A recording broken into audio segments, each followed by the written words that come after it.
대장동 사건 항소 포기를 놓고 정치권에선 팽팽한 줄다리기가 이어지고 있습니다. 국민의힘이 연일 공세 수위를 높이고 있는 가운데 민주당 내에서는 전략적인 대응을 주문하는 목소리도 나오고 있는데요. 국회로 가보겠습니다. 이재동 기자, 먼저 민주당 분위기부터 살펴볼까요?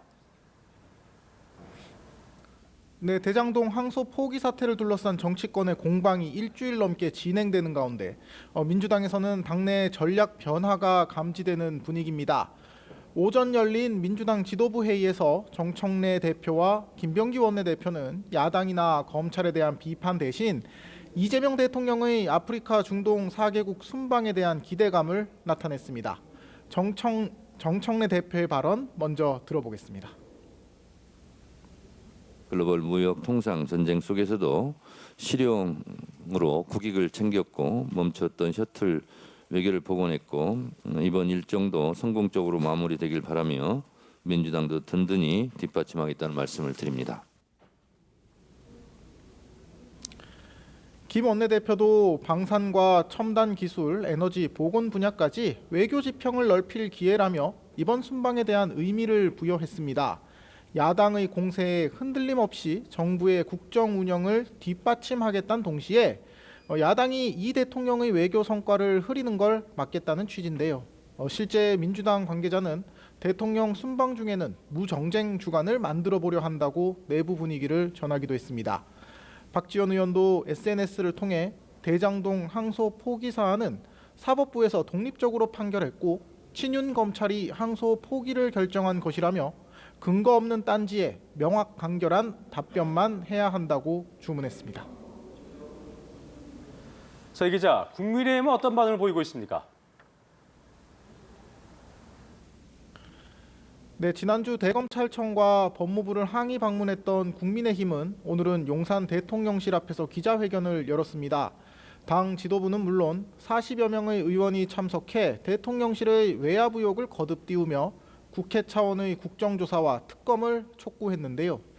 장동혁 대표는 대장동 사건 피고인 중 한 명인 남욱 변호사가 검찰이 동결한 재산을 풀어달라고 한 요청을 겨냥한 비판 발언을 쏟아냈습니다. 직접 들어보겠습니다. 대통령이라는 뒷배가 없다면, 용산백이 없다면 가능하지 않은 일입니다. 추진 보존 해제든 배임죄 폐지든 공소 취소든 한 발짝만 더 나간다면 국민들이 용서치 않을 것입니다.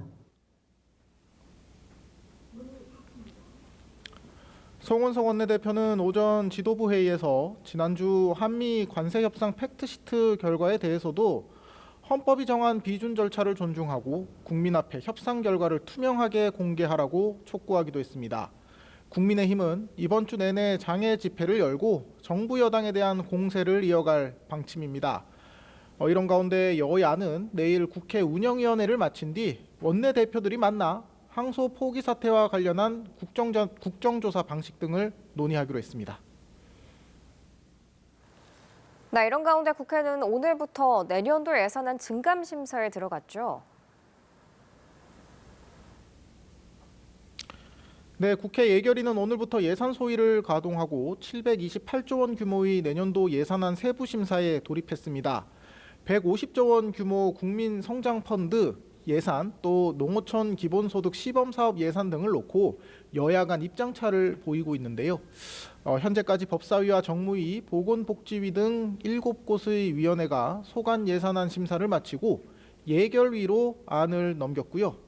다른 상임위 차원에서도 예산안 논의를 이어가고 있습니다. 국민의힘은 국가채무 급증과 한미 관세 협상 결과 등을 문제 삼으며 삭감을 더 벼르고 있는 반면 민주당은 정부 원안을 최대한 사수하겠다는 입장이어서 여야의 힘겨루기가 본격화할 전망입니다. 지금까지 국회에서 전해드렸습니다.